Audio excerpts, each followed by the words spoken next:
इससे पहले वाले वीडियो में हमने 3.1 मतलब आव्यूह वाली प्रश्नावली में 1 से और 5 तक के प्रश्न किए थे।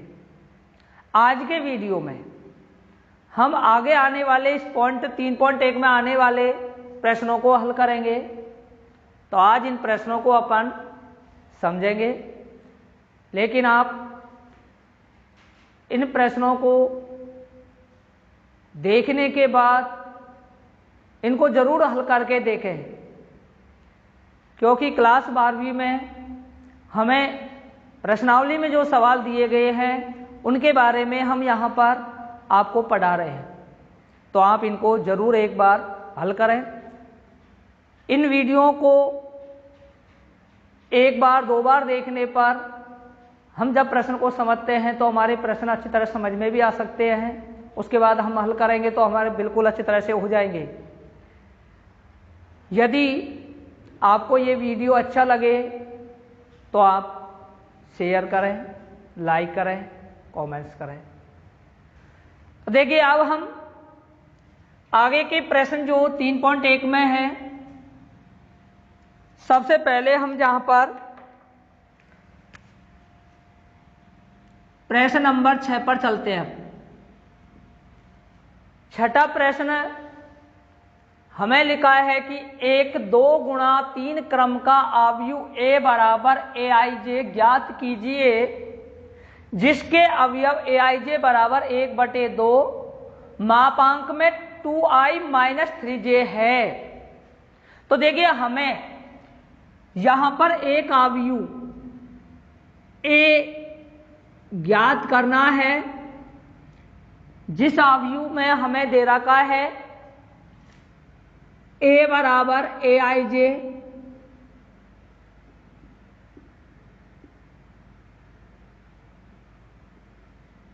देखिए यहां जो इसके अवयव है, इनके अवयव निकालने के लिए हमें aij बराबर दिया है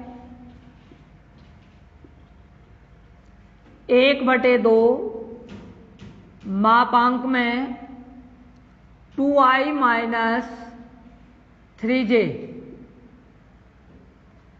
देखिए, हमें यहां पर एक 2 गुणा 3 क्रम का है, और 2 गुणा 3 क्रम का है तो 2 गुणा 3 क्रम को हम कहने का अर्थ है कि यहां पर पंक्तियों की संख्या 2 और स्तंभों की संख्या 3 होगी। हमें यहां पर पंक्तियां 2 बनानी है और स्तंभ 3 बनाने हैं। तो हम यहां पर यदि a बराबर aij को एक क्रम में लिखें तो हम अवयव a बराबर लिख सकेंगे a11, a12, a13, a21, a22, a23। ये अवयव जो है ये हमारा 2 गुणा 3 क्रम का है। इस अवयव में एक पंक्ति, 2 पंक्ति और 1 स्तंभ, 2 स्तंभ और ये 3 स्तंभ। इस तरीके से हमारे पास 2 पंक्ति और 3 स्तंभ वाला एक अवयव इस रूप में बना दिया। अब हमें a11, a12, a13, a21, a22 और a23 के मान ज्ञात करने हैं। तो इन मानों को ज्ञात करने के लिए अब हमें एक ये अवयव के रूप में एक दिया हुआ है, यहां से हम अवयव ज्ञात करेंगे। तो यहां पर अब इसमें हम i बराबर, जैसे a11 का मान निकालना है तो i बराबर भी 1 और j बराबर भी 1 रखेंगे। तो देखिए, हम रखते हैं, तो मैंने यहां पर i बराबर 1 और j बराबर 1 रखा। जैसे ही i और j का मान 1-1 रखा तो यहां पर हमारा हो जाएगा a11 बराबर 1/2 मापांक में 2 गुणा i का मान फिलहाल यहां पर 1 है तो हम यहां पर 1 लिखेंगे, माइनस 3 गुणा, अब j का मान यहां पर भी 1 है तो यहां पर भी हम 1 ही लिखेंगे। तो यहां हमने 1 लिखा और मापांक। अब देखिए, इसको हम सरल करें तो 2 गुणा 1 करेंगे, 2 एकम 2 आएगा, 3 1 गुणा 1 करेंगे, 3 एकम 3 आएगा, 2 में से 3 जाएगा, हमारे पास माइनस का 1 बचेगा। तो मैंने यहां पर 1/2 इसे सरल करने पर -1 प्राप्त हुआ। देखिए, हम जानते हैं कि यदि कहीं पर भी एक मापांक मॉडुलस जहां पर चिन्ह लगा हो, मॉडुलस यदि हो और हम मापांक से बाहर किसी भी संख्या को बाहर निकालते हैं तो वह मान यदि माइनस में है या प्लस में तो उसका मान हमेशा प्लस में ही प्राप्त होता है। तो यहाँ से हमें इसका मान माइनस का हो जाएगा प्लस और 1/2 गुणा 1 बराबर 1/2। इस तरीके से हमें a11 का मान प्राप्त हुआ। जैसे ही a11 का मान प्राप्त हो जाता है तो हमको a12 का मान निकालने के लिए अब इसमें चलेंगे तो i बराबर 1 और j बराबर इसमें भी फिर हम 2 रखेंगे, क्योंकि यहाँ 1 2 है तो 1 का मतलब i का मान 1 है और 2 का मतलब j का मान 2 है। तो अब यहाँ पर i बराबर 1 और j बराबर 2 जैसे हम इसमें रखेंगे पुनः तो ये हमारा हो जाएगा a12 बराबर 1/2 मापांक में। इसको हम हल करेंगे तो यहाँ पर 2i है तो 2 गुणा 1 माइनस यहाँ पर 3j है तो 3 गुणा 1 सॉरी अब यहाँ पर j का मान 2 है तो 2 लिखेंगे। तो यहाँ से हमें प्राप्त हो गया 1/2 मापांक में 2 गुणा 1 करेंगे 2 एकम 2 और 3 दूनी हो गया 6। इसमें से इसको घटाएंगे तो 2 और 6 तो माइनस के बचे 4। देखिए मापांक -4 है, मापांक को हटाएंगे तो ये प्लस का 4 हो जाएगा और यहाँ से हम इसका मान ज्ञात कर सकेंगे। तो यहाँ से a12 बराबर 1/2 गुणा अब प्लस में 4 हो गया 2 के पाड़े से 4 कट जाएगा 2 के पाड़े से इसे काटेंगे तो a12 बराबर 2 प्राप्त हो जाएगा। यहाँ से हमें a12 का मान 2 प्राप्त हुआ, यहाँ पर हमारा a1 का मान 1/2 प्राप्त हुआ। इसके बाद हम आगे चलेंगे, अगला हमें निकालना है a13 का मान। तो a13 का मान निकालने के लिए हम फिर i बराबर 1 और j बराबर 3 रखेंगे। जैसे ही i बराबर 1 और j बराबर 3 रखेंगे तो हमारे यहाँ पर हो जाएगा a13 बराबर, अब देखिए हम इसमें a13 का मान निकालेंगे तो यहाँ पर 1/2 मापांक में यहाँ पर लिखा है 2 गुणा 1 माइनस 3 गुणा 3। तो ये a13 बराबर हो गया 1/2 मापांक में 2 एकम 2 और 3 तिया 9 और 2 माइनस 9 करेंगे तो यहाँ पर प्राप्त होगा -7 और -7 को मापांक से बाहर निकालेंगे तो a13 बराबर हो गया 1/2 गुणा +7, जिसको हम लिख सकते हैं a13 बराबर 7/2। इस तरीके से हमें a13 का मान प्राप्त हो चुका है। अब हमें जैसे ही पहली पंक्ति के तीनों अवयव प्राप्त हो गए तो हम चलेंगे अब दूसरी पंक्ति में, और दूसरी पंक्ति में चलेंगे तो यहाँ पर i का मान 2 हो जाएंगे और j का मान फिलहाल 1 है। तो अगला i बराबर 2 और j बराबर 1। यहाँ से हम मान निकालते हैं तो यहाँ से हमें a21 बराबर हो गया 1/2 मापांक में। हम यहाँ पर लिखेंगे इसे 2 गुणा 2 माइनस 3 गुणा 1। देखिए अब 2 दूनी 4 और ये हो गया 3 एकम 3, 4 में से 3 घटाएंगे तो यहाँ पर प्लस का 1 बचेगा। तो हम a21 बराबर 1/2 मापांक में प्लस का 1। देखिए मैंने पहले भी कहा था मापांक में प्लस हो या माइनस उसको मापांक से बाहर निकालते ही प्लस में होता है। तो a21 बराबर हो गया प्लस का 1/2। अब जैसे हमने a21 का मान निकाला है इसी तरीके से हम आगे निकालेंगे। तो यहाँ पर i बराबर 2 और j बराबर भी 2। i और j दोनों के मान, क्योंकि a22 का मान निकालने के लिए हम i और j दोनों का मान 2 रखेंगे। तो देखिए जब हम इसमें रखेंगे तो ये हमारा हो जाएगा a22 बराबर 1/2 मापांक में 2 गुणा i का मान 2 माइनस 3 गुणा j का मान 2। तो 2 गुणा 2 करेंगे 4 आएगा, 3 दूनी 6 आएगा। तो यहाँ पर हमारे पास बचेगा a22 बराबर 1/2 मापांक में 2 दूनी 4 और 3 दूनी 6। तो हमारे पास बचा माइनस का 2, और जब मापांक को हटाओगे तो ये हो जाएगा प्लस का। तो हम यहां पर इसका मान प्लस का रखते हैं। तो यहां पर मैं लिख रहा हूं, तो यहां पर हम लिख सकते हैं A22 बराबर प्लस के आ जाएंगे हमारे 1/2, और 2 से 2 कट करके हो जाएगा A22 बराबर 2 से 2 को काटेंगे, जैसे 2 को 2 से काट दिया तो हमारे पास A22 बराबर 1 प्राप्त हो गया। अब देखिए जैसे हमारे A22 के बाद में आता है A23 का मान, और हम जैसे ही A23 का मान निकालेंगे तो यहाँ पर देखिए I बराबर 2 और J बराबर 3 हो गया। तो हम यहाँ पर लिखेंगे I बराबर 2 और J बराबर 3। I और J का मान 2 और 3 रखते हैं तो हमारा ये हो जाता है A23 बराबर 1/2 मापांक में 2 गुणा I का मान 2 माइनस 3 गुणा J का मान यहाँ पर 3 होगा।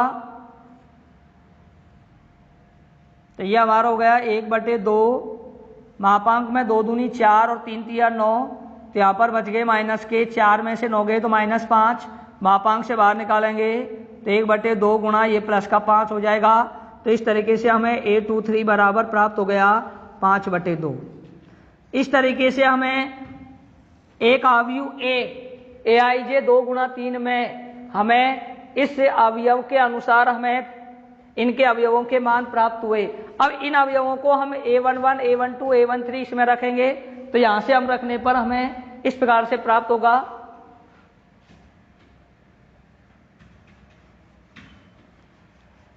अब देखिए मैं इसमें मान रख रहा हूं, तो यहां से जैसे इसमें अपन हम मान रखेंगे तो यहां से हमें A बराबर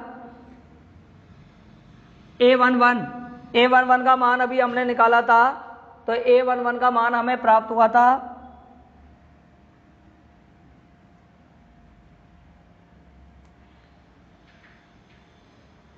-1/2। A11 का मान 1/2, A12 का मान 2, A13 का मान है 7/2, A21 का मान है 1/2, A22 का मान हमें प्राप्त हुआ है 1, और A23 का मान प्राप्त हुआ है 5/2।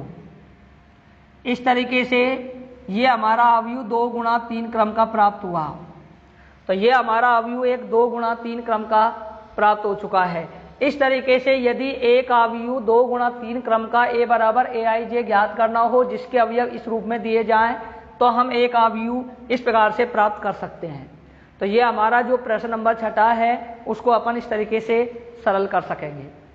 अब देखिए 6ठे प्रश्न के बाद अगला जो हमें प्रश्न दिया गया है वो भी हमारा थोड़ा बिल्कुल इसकी तरह है, लेकिन उसमें थोड़ा सा अंतर है। अब वो अंतर क्या है उसके बारे में हमें समझना है। तो अब हम चलते हैं इसका क्वेश्चन नंबर 7वें पर।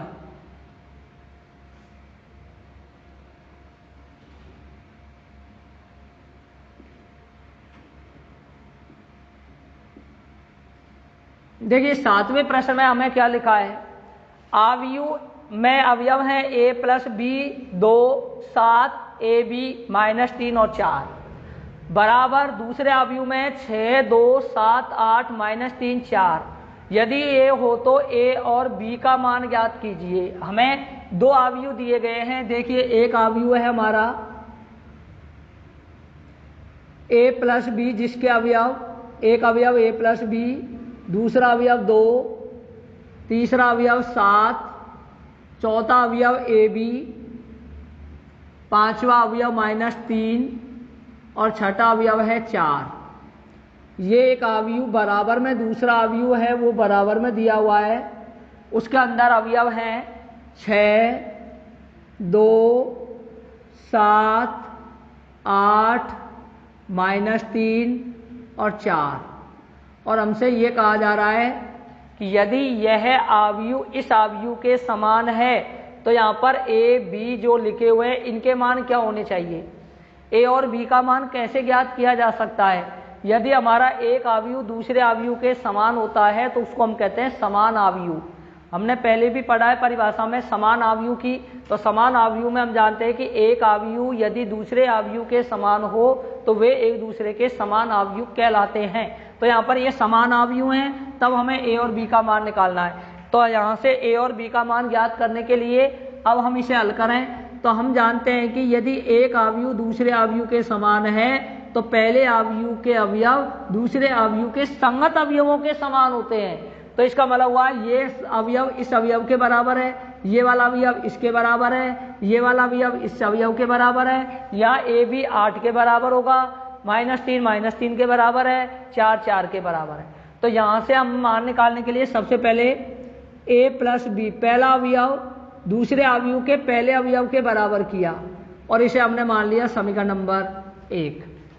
उसके बाद हमारा ये अवयव ए बी का अवयव ए बी है तो इसके संगत अवयव 8 है। तो यहां से हम लिख सकते हैं ए बी बराबर 8। इसे हमने समीकरण नंबर 2 लिख दिया।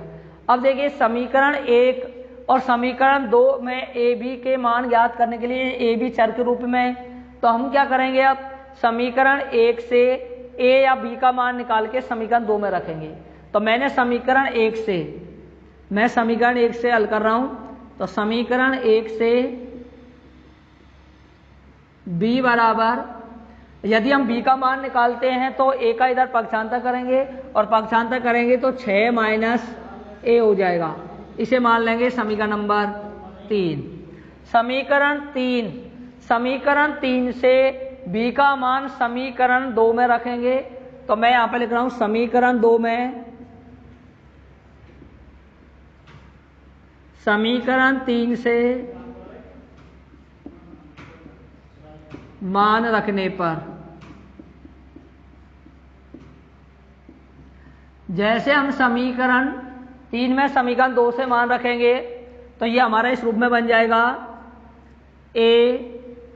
अब देखिए b की जगह मैं लिख रहा हूं 6 माइनस a, तो b के स्थान पे लिख दिया मैंने 6 माइनस a बराबर में है 8। अब ये हमारा एक b चर समाप्त हो चुका है और a चर के रूप में यहां से हम a का मान ज्ञात करेंगे।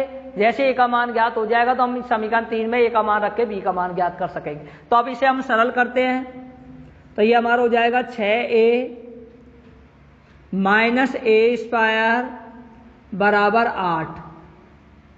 देखिए माइनस का a स्क्वायर अधिकतम घात है तो हम एक काम करते हैं, माइनस का चिन्ह कॉमन लेके या इसको हम इधर पक्षांतर कर देते हैं। तो मैंने इसको पक्षांतर करके इस रूप में लिख दिया। ये इधर आएगा प्लस का a स्क्वायर, ये इधर आएगा माइनस का 6a और ये अपने पक्ष में है ही, इसको मैंने प्लस a 8 और बराबर 0। ये हमारा एक द्विघातीय समीकरण बन गया। अब इस द्विघातीय समीकरणों को हम 10वीं क्लास के अनुसार या तो हम गुणनखंड विधि, पूर्णवर्ग विधि या श्रीधराचार्य विधि, किसी एक विधि के अनुसार a का मान निकालेंगे। तो अब ये सरलता में है तो इसे हम गुणनखंड विधि से करेंगे। और गुणनखंड विधि के अनुसार जैसे हमारे टुकड़े हैं 6 के यदि हम टुकड़े करें तो 6 के हमारे टुकड़े 2 स्थितियों में होते हैं। देखो 6 गुणा 1 या 6 के टुकड़े होते हैं 3 गुणा 2। इनमें से हमारा कोई एक गुणनखंड होगा। अब वो देखना है कि किसका गुणनखंड, जैसे यहाँ पर हमारा 6 के तो रूप में ये हो गया, यहाँ से हम देखें तो ये हमारा 8 है। 8 के यदि हम टुकड़े करें तो टुकड़े 8 के हमारे होते हैं या तो 2 गुणा 4 या होता है 1 गुणा 8। तो ये हमारे इसके गुणनखंड हैं। अब हमें गुणा करने पर 2 गुणा 4 करते हैं तो 8 आता है और जोड़ने पर हमारे इसके बराबर होना चाहिए। तो हम इसको हल करते हैं। अब तो यहाँ पर हमारा देखते हैं इन दोनों में गुणनखंड प्राप्त होता है 2 गुणा 4। तो इसको मैंने गुणनखंड करने पर लिखा a स्क्वायर माइनस, कोष्टक में मैंने इस प्रकार लिख दिया 2 + 4 कोष्टक बंद इंटू a और प्लस 8 बराबर 0। इसका कोष्टक हटाएंगे तो ये हमारा हो जाएगा a square minus 2a minus 4a और प्लस 1 बराबर 0। अब हम क्या करते हैं, इसके 2 के जोड़े बनाएंगे। प्रथम 2 में से कॉमन आ सकता है a, तो बच गया a - 2। इसमें से कॉमन ले तो -4 तो यहाँ a और माइनस का चिन्ह बाहर आ गया, तो माइनस के 2 और बराबर 0। इन दोनों में से यदि हम फिर कॉमन लें तो इन दोनों में से कॉमन फिर आ सकता है a माइनस 2, तो हमारे पास बच गया a माइनस 4। अब देखिए यहाँ से हमें इसके गुणनखंड प्राप्त हो चुके हैं और बराबर में 0 है। हम इसके दोनों भागों के 2 पार्ट कर लेंगे। एक तरफ लिख देंगे a माइनस 2 बराबर 0, एक तरफ लिख देंगे a माइनस 4 बराबर 0। तो यहाँ से a बराबर एक तो मान आ गया 2 और a बराबर आ गया एक मान 4। a के हमें 2 मान प्राप्त हुए हैं। इन दोनों मानों को हम समीकरण 3 में रखेंगे और b के मान ज्ञात कर सकेंगे। तो मैंने यहाँ पे लिखा समीकरण 3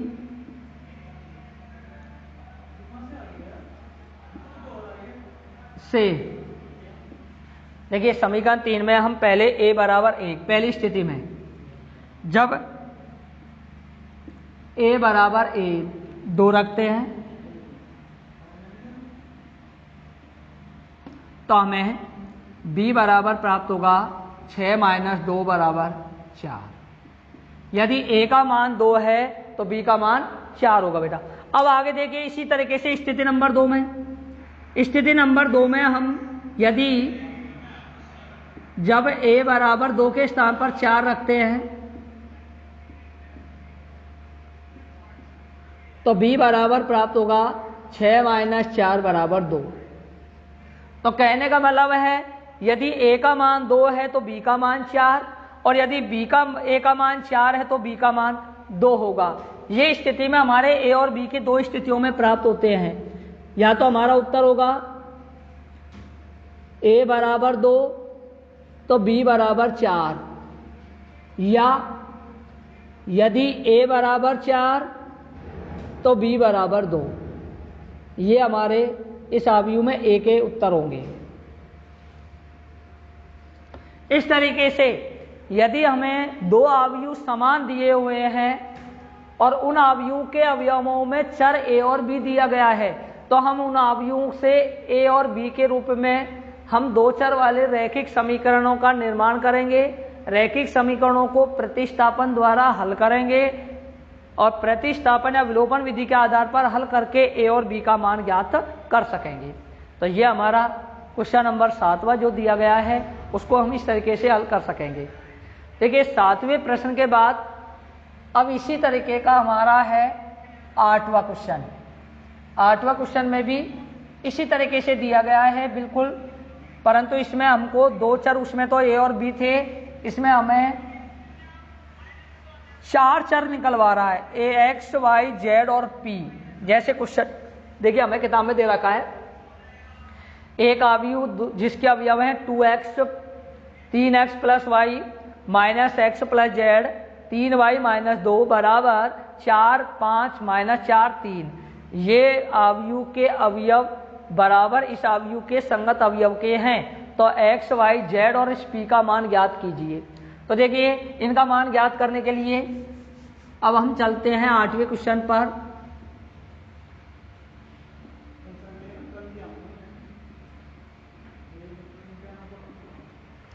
आठवें प्रश्न में एक आव्यूह हमें ये दिया हुआ है 2x 3x प्लस वाई, अगला अवयव है माइनस एक्स प्लस जेड और अगला अवयव है 3y माइनस 2p।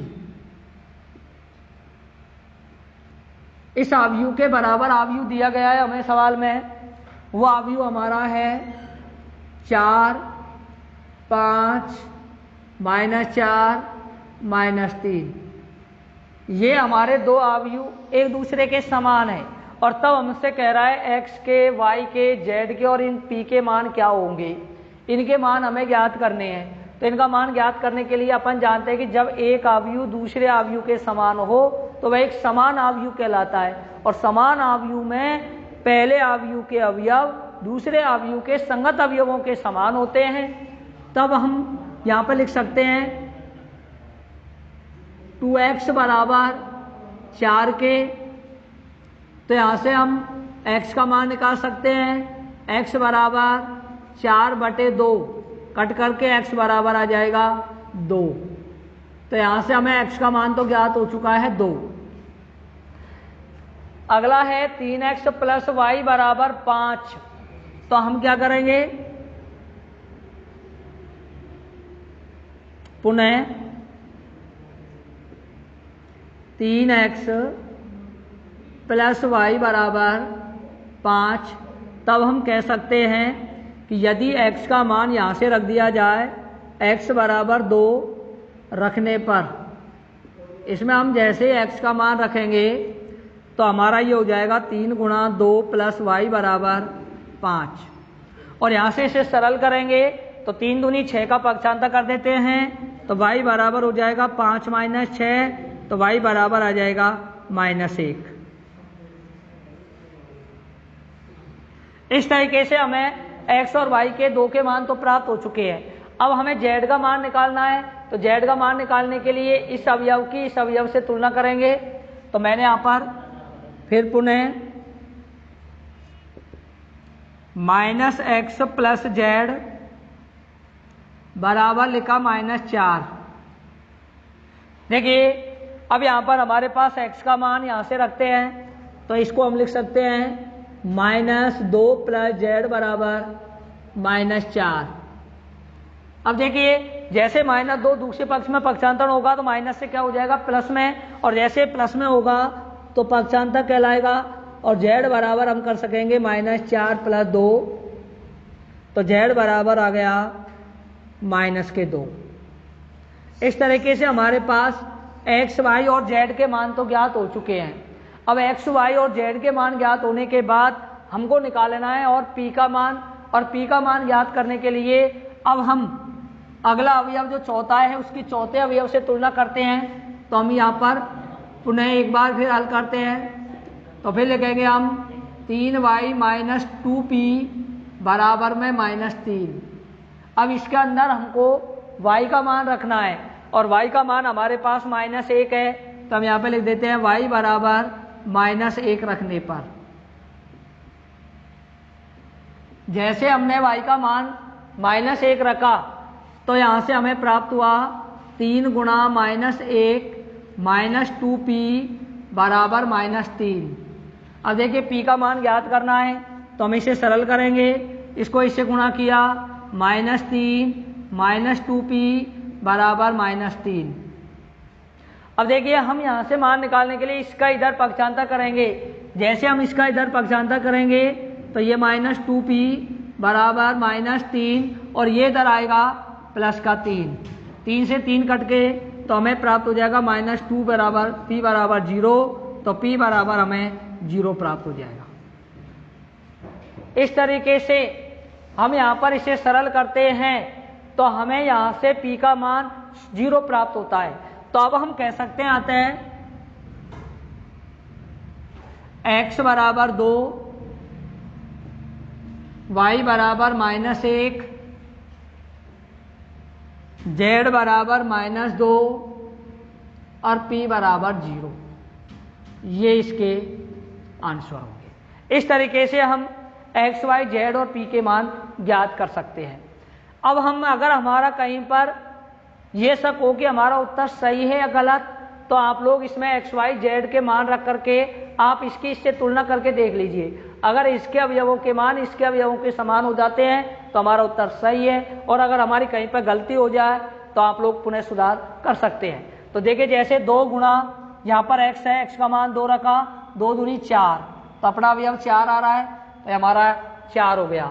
यहाँ पर हम 2 गुणा 3 करेंगे 6, और यहाँ पर 6 में से यहाँ y बराबर -1 घटाएंगे तो 5 प्राप्त होगा, जो 5 के बराबर है।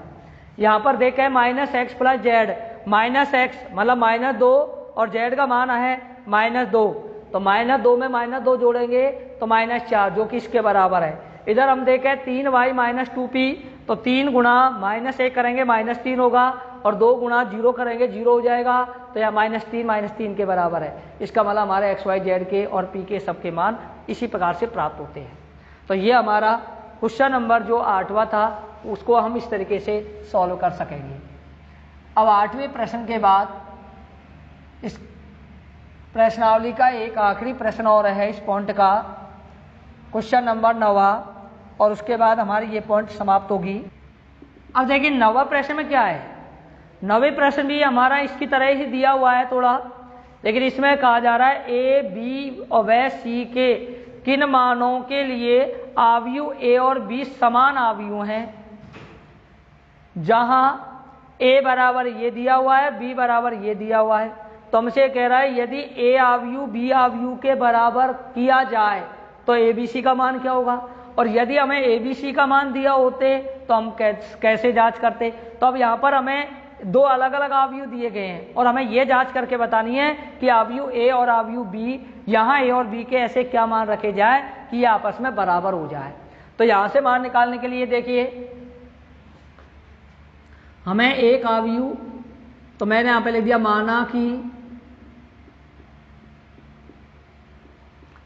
आव्यूह ए है बराबर आव्यूह बी के। अब थोड़ी देर मैंने ये मान लिया कि आव्यूह ए आव्यूह बी के बराबर है, और यदि आव्यूह ए बी के बराबर है तो इसके सभी संगत अवयव इसके संगत अवयवों के समान होंगे। तो मैं यहाँ पर आव्यूह ए को बी के बराबर में लिख रहा हूं। आव्यूह ए में हमें अवयव दिए गए हैं a - 2 3 2c 18c b + 2 bc बराबर है। दूसरा बी आव्यूह के अवयव हैं b c 6 6b a 2b। ये हमें दो ए और बी आव्यूह दिए गए हैं, और यदि ये आव्यूह दिए गए हैं तब हमसे ये कहा जा रहा है कि ए बी सी के मान क्या होंगे। तो ए बी सी के मान ज्ञात करने के लिए अब हम इसे आगे हल करते हैं।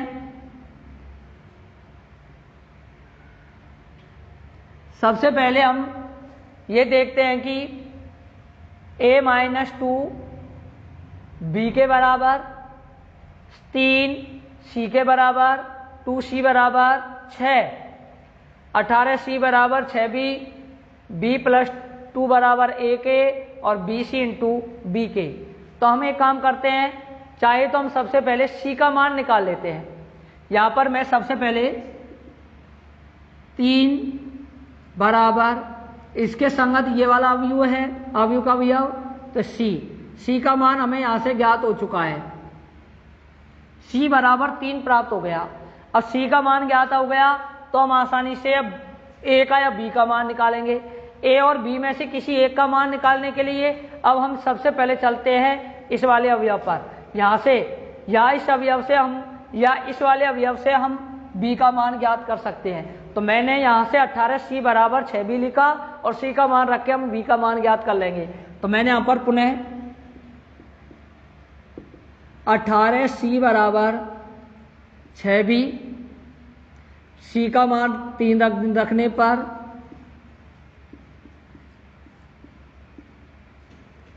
18 × 3 बराबर 6b, मैं इसका भाग दे रहा हूँ तो b बराबर 18 × 3/6, 6 के पाड़े से 3 बार कट जाएगा तो b बराबर आ जाएगा 3 × 3, तो b बराबर 3 तिया 9। यहाँ से हमें b का मान ज्ञात हो चुका है। जैसे हमें a, b और c के मान ज्ञात हो चुके हैं तो अब हमें a का मान और ज्ञात करना है, और a का मान ज्ञात करने के लिए अब हम यहाँ से a - 2 बराबर b के कर सकते हैं या a बराबर b + 2 के कर सकते हैं। यहाँ इन दोनों में से किसी के बराबर की करके हम a का मान ज्ञात कर लेंगे। तो फिर आप पुनः एक बार और a का मान निकालने के लिए फिर पुनः हल कर रहा हूँ मैंने यहाँ पे लिख दिया प्रथम अवयव a - 2 बराबर b के, और यहाँ से मैं b का मान 9 रख देता हूँ। b बराबर 9 रखने पर जैसे मैंने b का मान 9 रखा तो a - 2 बराबर हो गया 9। तो यहाँ से इसका पक्षांतर कर देते हैं, a बराबर 9 + 2, तो यहाँ से a बराबर 9 और 2 11। a का मान हमें 11 प्राप्त हो गया।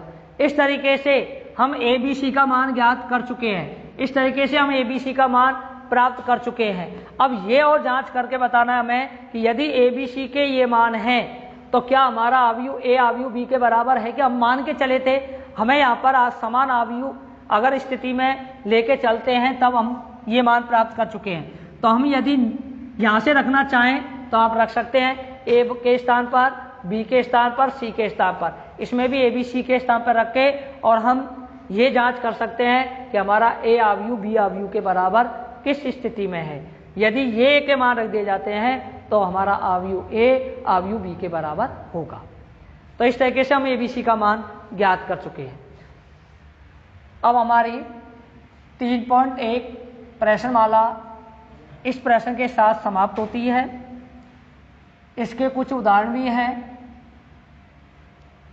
लेकिन एक इसके अलावा एक इसके इन जैसा ही एक एक्स्ट्रा क्वेश्चन, इसमें थोड़ा सा अंतर है तो मैं एक एक्स्ट्रा क्वेश्चन लेके चल रहा हूं।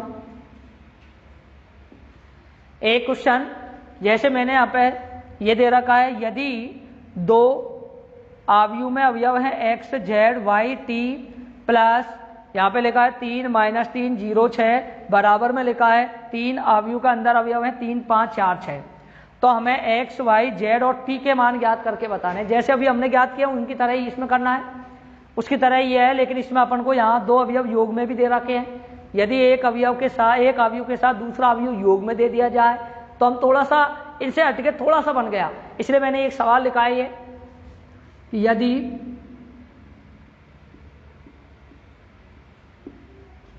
आव्यूह के अवयव हमें इस प्रकार दे रखे हैं, दो कोष्ठक से बाहर और आव्यूह में है x z y और t,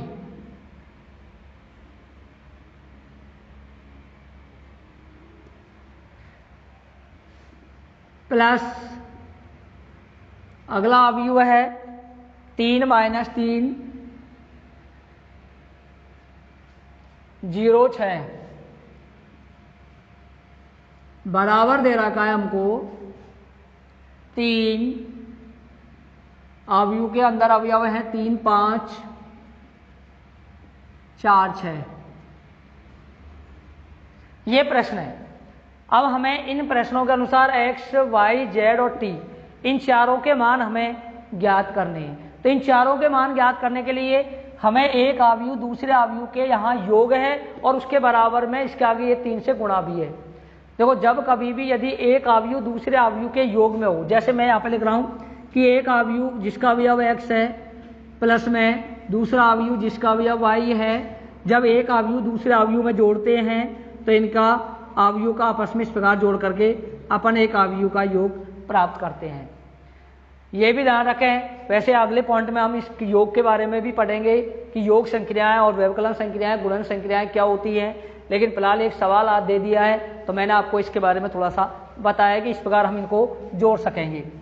एक बात ये भी ध्यान रखनी है कि इनाम में क्या होता है कि जैसे पहला अवयव पहले अवयव के साथ योग होगा, दूसरा अवयव दूसरे के साथ होगा, तीसरे का तीसरे के साथ योग होगा, चौथा अवयव का चौथे के साथ योग होगा। हम इनको पहले इस प्रकार बाहर इसके दो गुणा में हैं तो ये सभी अवयवों को गुणा के रूप में भी गुणा करने होंगे।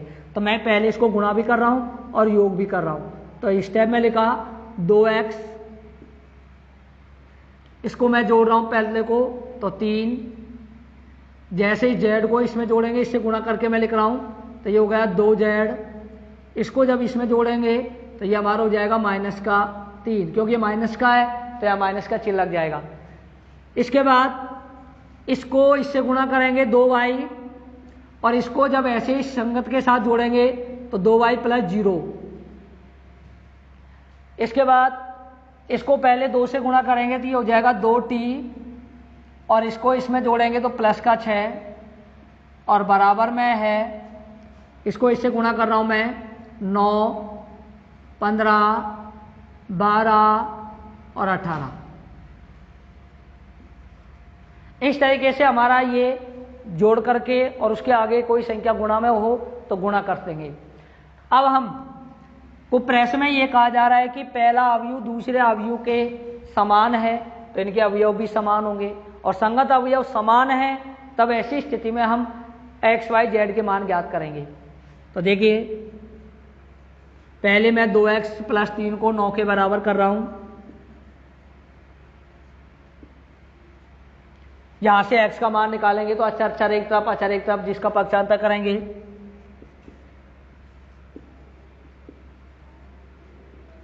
नौ में से 3 घट गया तो 2x बराबर 6। यहां से x बराबर आ जाएगा, जैसे 2 का भाग देंगे 3, तो x का मान 3 प्राप्त हुआ।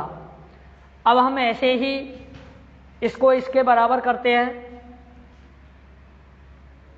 तो दूसरी स्थिति में लिखा है 2z माइनस 3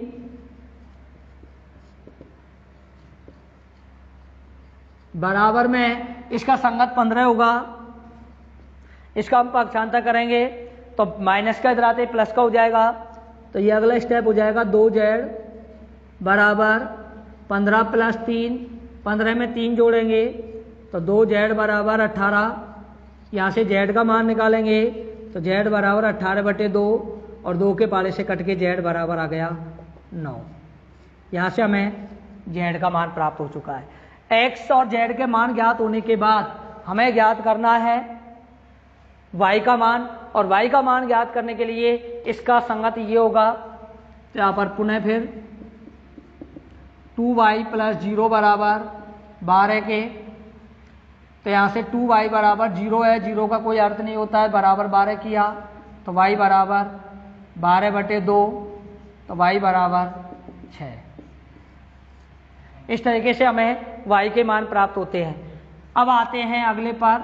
अगला में पुनः फिर 2t प्लस 6 बराबर 18 के, तो यहाँ से हम 2t बराबर 18, इसका पक्षांतर करेंगे -6, तो 2t बराबर 18 में से 6 गई तो बचे 12। तो हम यहाँ से t का मान निकालेंगे, t बराबर 12/2, 2 से कट करके t बराबर आ गया 6। इस तरीके से हमारा x, y, z और t के मान ज्ञात हो चुके हैं। तो अपन लास्ट में कह सकते हैं अतः x बराबर 3, y बराबर 6, z बराबर 9 और t बराबर 6। ये हमारे x, y, z और t के मान प्राप्त होंगे। इस तरीके से इस प्रश्न को हल किया जा सकता है। तो आज हमने इस वीडियो में 3.1 प्रश्नमाला के क्वेश्चन 6 से लेकर के 9 तक के और उसके अलावा एक अतिरिक्त क्वेश्चन हमने हल किए हैं। इससे पहले वाले जो क्वेश्चन थे वो हमने पिछले वाले वीडियो में किए हैं। आप लोग इन प्रश्नों को जरूर देखें, एक बार जरूर पढ़ें, इनको अच्छी तरह से समझें और देखने के बाद